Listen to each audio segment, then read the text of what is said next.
think about the fantasy stories you loved as a child, chances are you still remember the hero, the magical creature, the world they lived in. But the greatest gift those stories gave us was the magic of imagination. Fantasy invites children to ask what if. It encourages them to dream beyond what they can see and to believe that ordinary people can discover extraordinary strength within themselves. Long before children understand these ideas in real life, they experience them through stories. Hello and welcome to the Pen Kids Reading Lens. I'm Akansha and I am delighted to welcome award winning author Shobita Narayan. Shobita is the winner of the PVLF Best Children Author of the Year award for her debut book Midash and Maitri. Her latest book, Kritika Kahawat and the Last Dragon of Kuruk, is a middle grade fantasy. It's a magical adventure with dragons, courageous characters, and best friends in an imaginative world. Shobita, it's such a pleasure to have you with us today. Thank you for having me, Akansha. I'm delighted to be a part of this. Okay, so I enjoyed reading the story, and first thing that I noticed is that the dragon story that brought together in this book is not set in a distant kingdom. It feels Indian, like the setting is Indian. What inspired you to imagine dragons in an Indian setting? So I'll be really quick about it. So basically, one day, and I'm going to talk about my inspiration, how I came to the dragon story, and how I ended up writing something that's in an Indian world. So I was actually on the road one day, and I'd Mhm. spotted this really tiny little orange kitten which was trying to cross the road. And so I picked up the kitten, and this little girl just came running for it. And when I went back home that night, I didn't dream about the little girl or the orange kitten. I dreamt about this huge fire dragon which is just flying across the skies. So that day, I just decided to start playing around with these three characters. And the more I wrote, the more I explored the story, I realized that the story was not about the little girl or the cat. Both of them form characters in the book, but there is a dragon fantasy somewhere. Now, coming to your other point, that why I decided to pick a uniquely Indian setting. So, when I was growing up, I wanted to read more fantasy, which is set in India with, maybe with the children who are like me, who maybe eat the same food that I do, who have names that are familiar. And I thought that, that was something that I missed when I was growing up. So in the very initial stages, when this idea had just come to me, I was very sure that, I wanted to push the boundaries of fantasy, at least children's fantasy in India, and maybe have the strength to take on something, to write something which is uniquely Indian. So that was the whole process behind it, like how a very unrelated inspiration actually led to a dragon story. And the whole Indian bit is because, I just want Indian kids to read fantasy, which is familiar to them, which they enjoy. So, So it's a real life experience that you brought in.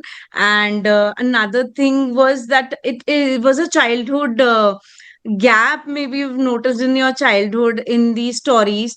And in fact, it has been the same for all of us. And the courage that you showed that I will do it if nobody else has done it.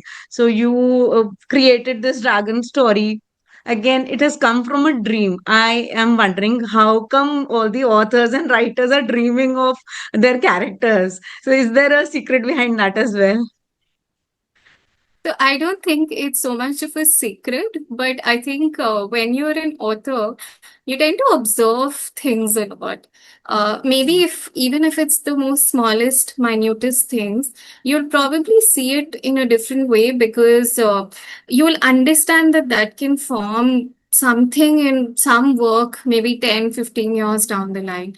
So I think, when authors dream, so a lot of us have the habit of actually writing down our dreams. Now, whether it makes sense today or whether it'll make sense 3 years down the line, that's the thing. So I think the reason why a lot of authors say that they pay a special focus to dreams would be because of that. So I tend to write, like I tend to have like little notes about random things that I saw or a random incident that happened, or as I mentioned, a dream that I had. And so that obviously also provides a basis for us to start working from. So we're actually not starting from scratch, which I at least think would be a little more difficult for me to do. So, children who are listening to this conversation, you can see how that cute cat that she found on the roadside is one of the key characters of this story. And along with that, all the notes that she's been making over the years. So, you also need to, like, if people ask that, how do I start with creative writing? You need to start making notes. That's one tip that Shobita shared right away. You need to start making notes today. They might be handy in your stories maybe years later, as for her, and maybe you'll get dreams about those characters as well. But yes, notes are very important, and that is a practical purpose, that whatever you're seeing around you, you have to observe it very carefully and take notes for your future writing projects. So I also loved this idea in the book that dragons don't belong to people. Like, usually it is like the rider is taming a dragon, but you created a world where they're choosing their riders. So what made you create that relationship instead of the other usual concept? So again, I'm an import of a lot of Western fantasy. That's what at least I've grown up reading. So where you have dragons which are not listening to you and you have to tame them and all of that. For me, the question that I had, okay, what if I could flip the narrative? What if it could be the other way around? Because dragons, of course, are these huge, wondrous, intelligent beings within the story. Yes, they can't communicate, like they don't have a common language with the people in that. But what I wanted to do was that I wanted to show that there's a certain amount of intelligence, and that while in a lot of fantasy, we tend to relegate dragons or fantastical beings as monsters. So I kind of wanted to do away with the idea, and I wanted to talk about how you can coexist with them. And for me, in order to do that, I had to relegate them some amount of respect, as let's say a person would have. Maybe not to the same level, but they should be respected in the same way. So, so in within Kuruk itself and within the kingdom of Iria, there are temples dedicated to dragons. They are seen as beings who are guardians and protectors. So, so that was my understanding of it. And I tried to move a little away from the whole, okay, it's a wild beast and we have to tame it. So, and so this is the first book, and as the story progresses, we'll come across more dragons and, a little bit of lore associated with each one of them. So, in your earlier question, you had mentioned that it's not set in a kingdom, but so there are 5 cities in the book, and every city is actually associated with one Indian city. So it's probably going to be a trilogy where I'm taking on 1.5 cities per book. So there's going to be dragon lore and very specific, unique lore relegated to that city, their cultures, the way they deal with dragons. And personally, I thought that, as an Indian author, the way I do something, I want to move a little away from Western fantasy. So that was my idea about it. Okay, so the wonderful bit here is that you imagined dragons to be revered creatures. So, if in case dragons really existed today, do you think they would choose the bravest of people as their riders or the kindest ones? And why would they do so? So there is a plot point in the later books, and which will talk about something of this sort. But I don't think it's anything to do with bravery or kindness.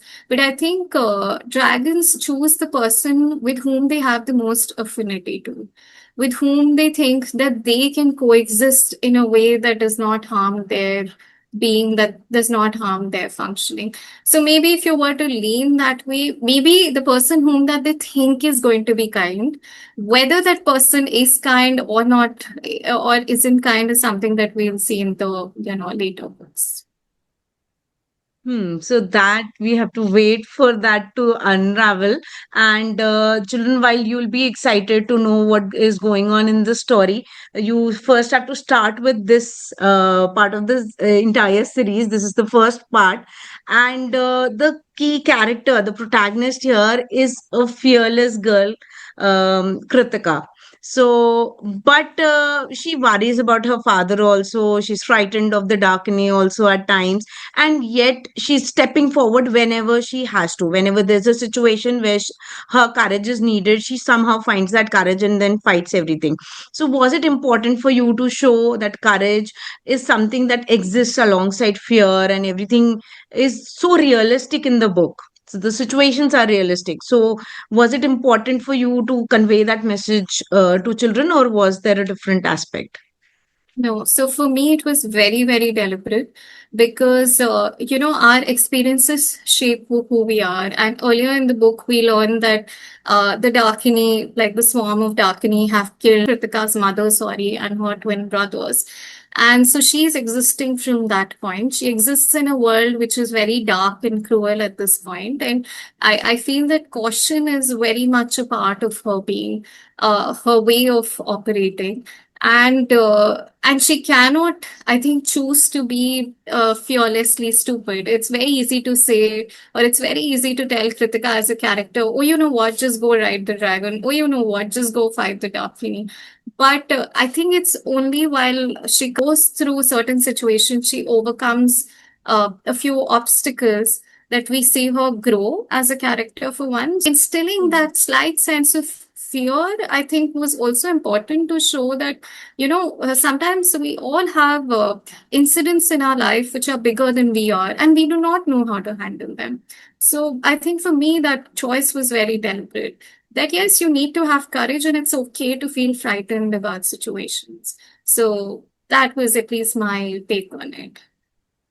So children have to be cautious, and in that's for the real life situations also, and that is another important advice that children should take. It's not all the time very good, as you said, no, being fearlessly stupid. So that is not the way to handle things. Whatever challenges are coming, you have to first plan, think through, and then execute whatever plans you have. But don't just go ahead and start fighting, or maybe picking up a fight just to show that you're courageous. So children, that's important advice coming from Shobita. Please follow it in your life as well. So in the story, dragon bones, and then dragon fire, then magical eggs. So the entire magic system that you've created feels connected to history and then certain traditions. As you also told us that there are certain traditions that you're creating for each of the cities that are there in the story. So you're not using random spells. So how did you develop these magical rules? Is it going to be different for each city? And like, is there a concept behind that as well? So I think that is one of the first things that I started doing when I started penning down the idea for this book. So personally, I feel so I also write speculative fiction for adults a little bit, and personally, I feel that magic systems are one of the hardest things to do. Because you make them too hard and suddenly your story can't move. You make them too soft and then, your story just can move in hundreds of different ways, but the world doesn't feel as cohesive. So I basically took a middle path, and I said to myself that whatever rules that this world has, they have to be on like one set of paper, and they have to be simple enough for a 9-year-old to understand. So those were my only two limitations that I gave myself, that it has to be easy enough for a child reading a dragon fantasy where the underlying magic of the world is related to dragons. So I have tried to keep it as simple as possible. I don't know if that still comes across. I hope it does. So for me, it was just having a framework and doing it. So, and there is an inherent logic that I feel you have to follow within a magic system while you're writing fantasy. And I think you just need to check at every point whether, things are moving from point A to B rather than randomly moving from A to Z, A to D. So I think that feedback loop is something that you have to keep checking when you're maybe editing and revising. So for instance, like at least in this series, humans don't have magic. It's dragons and lesser creatures like Mashu who have some bit of magic. So there is a limitation that exists there. So humans can only harness magic through, let's say, relics or through the help of dragons, etc. And that's a consistency that I have had to maintain. So there's no so in within the book, like within the series itself, the the underlying magic system is the same, but the way different people look at dragons, the way they see them, that's slightly different. It won't differ too much, but it's slightly different depending upon each city. So yeah. So, viewers, it's very interesting to note two things here. Writing requires a lot of analytical skills as well, because there is a framework that is to be created, and whether it's about the magical system or whether it's about the place, because there are different cities, each has different beliefs, as you told us, and all this working you're already doing before you sit down to write. And then there's an entire process that is called the editing, and then the reworking and rewriting process, where you're making sure that all these things are not jumping from a point to the other, as you explained, and they are all cohesive. So a lot of skills are needed to become a writer, children.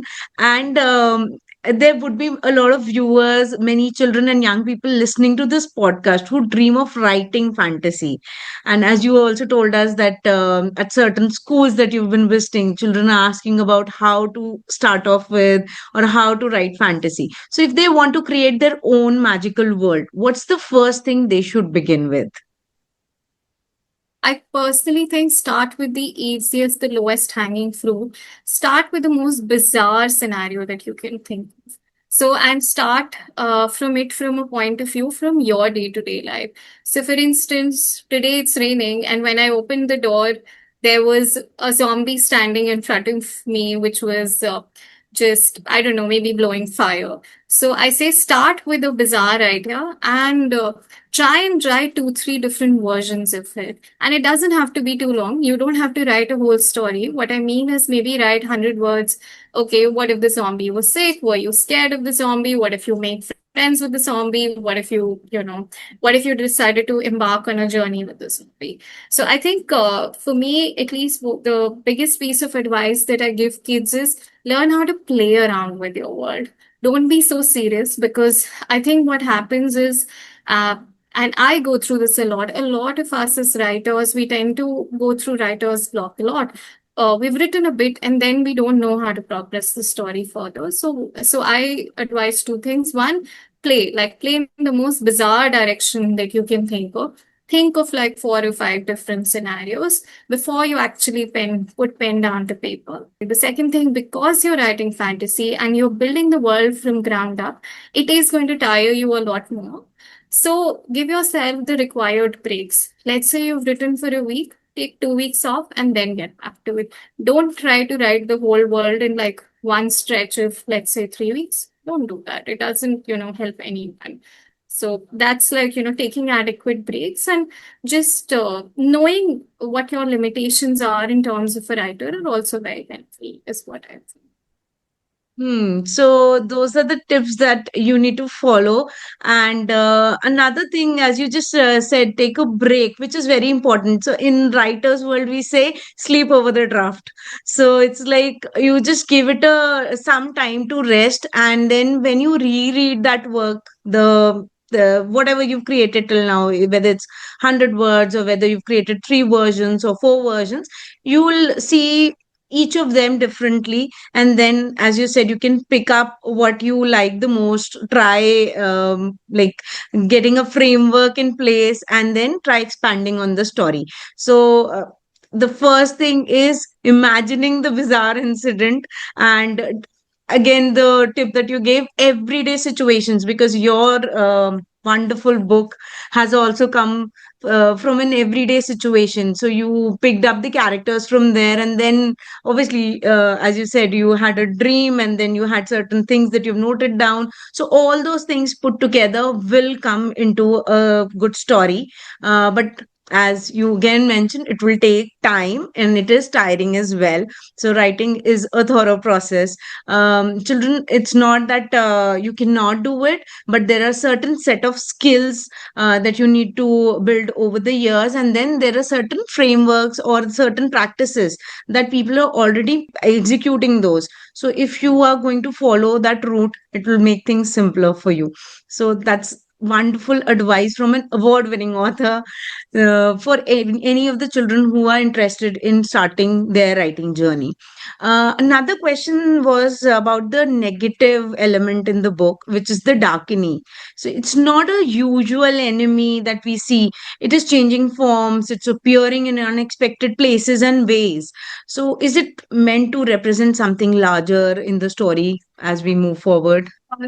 So I will be giving a lot away if I tell what exactly the Dalkini are, but it does represent something larger, and how they come into being and what happens is something that's a mystery that will be solved over the next couple of books. Yeah, so there is a reason for them. They're not random. Why they have come into the world and what has happened, and how ultimately, if or whether Kritika will be able to defeat them. That's like the core of the larger mystery of the series itself.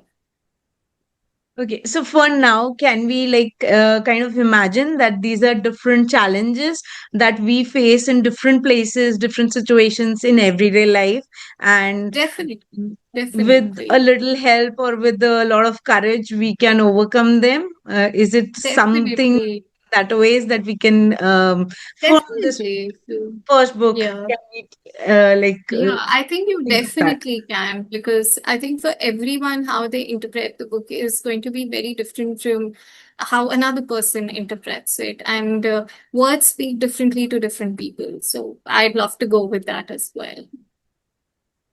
So, one advice I would need here from you for parents, because since you write for children, what do you think you would be having a little understanding when you interact with them in schools, or when you write for them, when you sit to write, think as a child, think of your own childhood.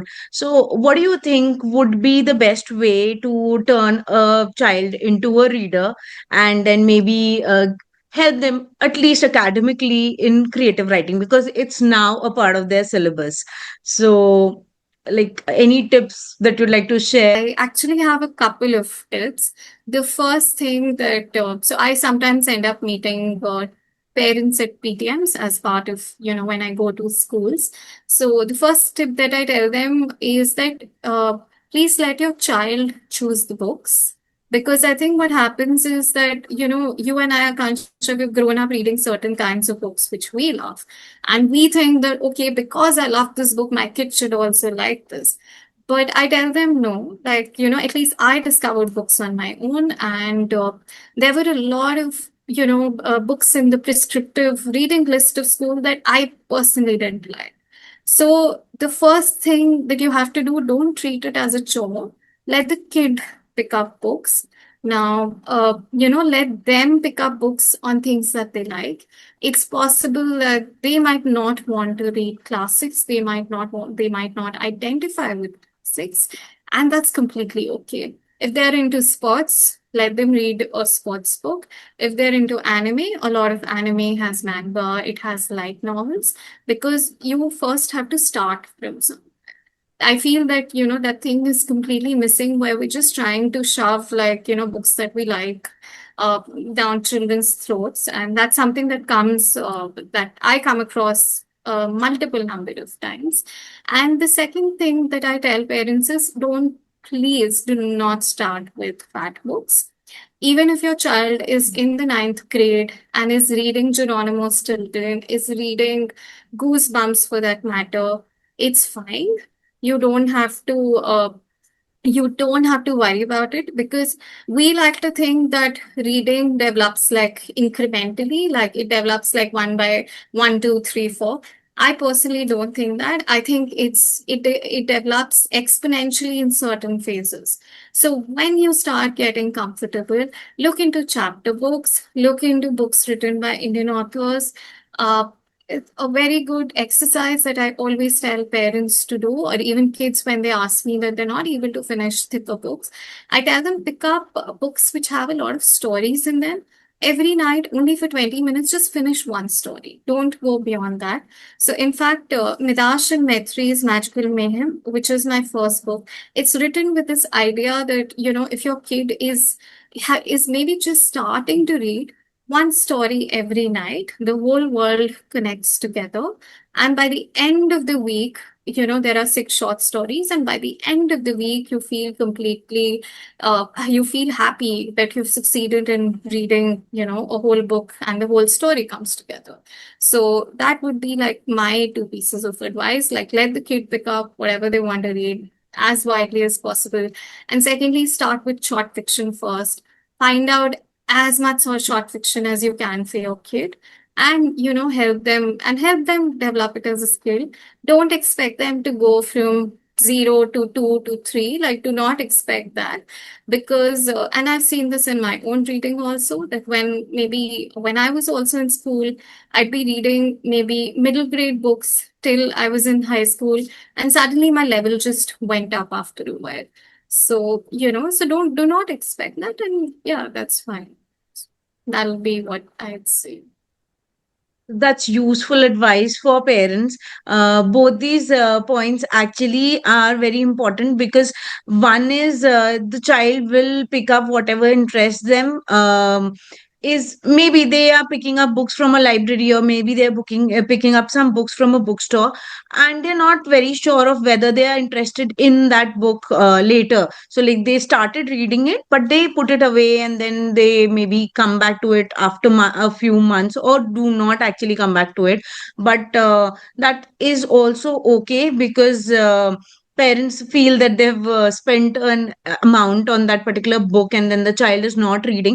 But what I have observed is, as you pointed out, with classics specifically, um, I have a box set of classics that my daughter, somebody gifted my daughter, and she was not ready to read it right away, all of them, or even like after a few pages, she would put the book down. But later, somehow, because it was a part of the syllabus, there was a abridged version, a very short version of that story. And then she was so intrigued by that short version that she read the entire book. So there are different ways that the book might, like the dragon finds the rider, the book might find the reader as well. So just let the book be there on the shelf, and you'll see that children are coming back to it. Another very important observation that you have about children is that they will enjoy the short stories. So if you are planning to, parents, to turn your child into a reader, start with the shortest possible stories and books, so that the size of the book is not overwhelming them. So that's also very important. Shobita, any observation on rereading books? Because parents they're not comfortable with children rereading a book and the remaining books lying around on the bookshelf, and just sticking to one book. Is there an observation that you have, or do you reread books?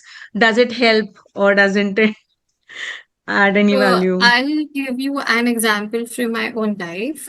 There is a book, an adult book that I like very much, which is called the Guernsey's Literary and Potato Peel Pie Society. And for the longest period of time, every time that I would take a flight, that book used to be in my backpack, and I would read it, reread it, read it. So I've probably read it like, hundreds of times. I've read it over and over again. And I think rereading is an amazing thing to do, because I think the more you read it, you always see the characters from a very different perspective. You see the story from a much deeper perspective. So I feel that it's a good habit to have. Now, I understand that, for parents, it might be that they're only rereading certain books or certain kinds of books. But personally, I think that's fine. I also tend to go back and reread some books that I particularly like. I remember in childhood, because I grew up around the same time when the Harry Potter books were being released, like a lot of us. So we actually had to go back and read the first, second, and the third book because maybe the fifth book was coming out, and you tend to forget the details of the story. So I think that's a natural thing to do, and it's a good thing to do. I mean, we do not tell kids that, okay, if you have a certain pair of jeans that you like, don't wear it at all. You wear it once and then, you have to. Right. So I think it's a similar thing with books. It's not that you watch it. I mean, it's not that you read a book once or you watch a series once. You cannot go back and watch it again. I think there's a certain sense of familiarity. I think you become very proficient with just the text when you do it again and again. So I think it's a good way to go about reading. And seriously, I do not see any negative or any disadvantage in that. So parents, rereading is a habit that almost all of us have had.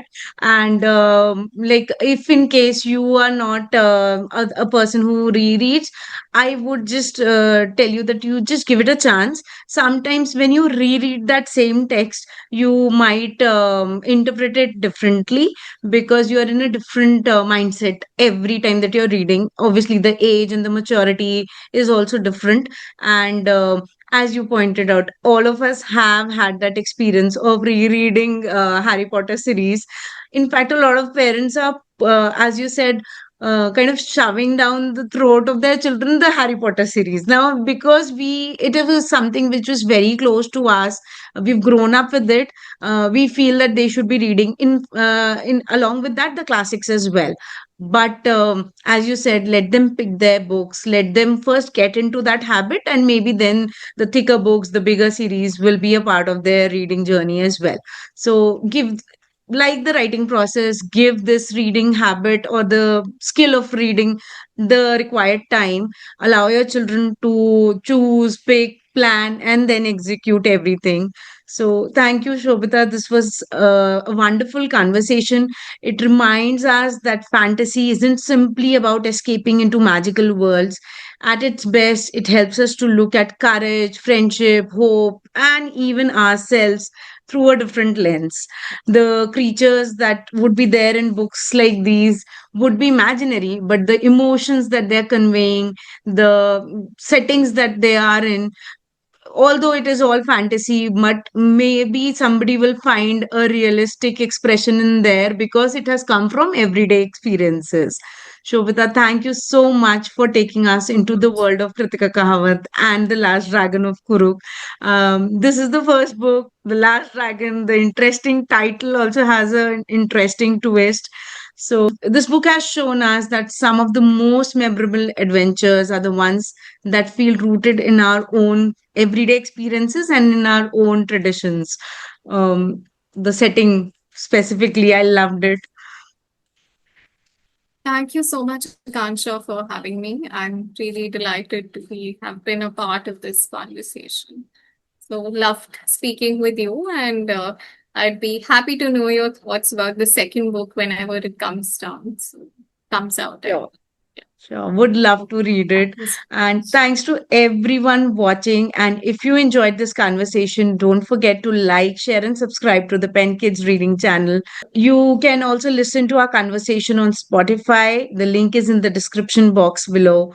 Remember to keep reading, keep discovering the stories that remind that magic can sometimes be found closer to home than we imagine. Thank you, Akansha. Thank you. I Thank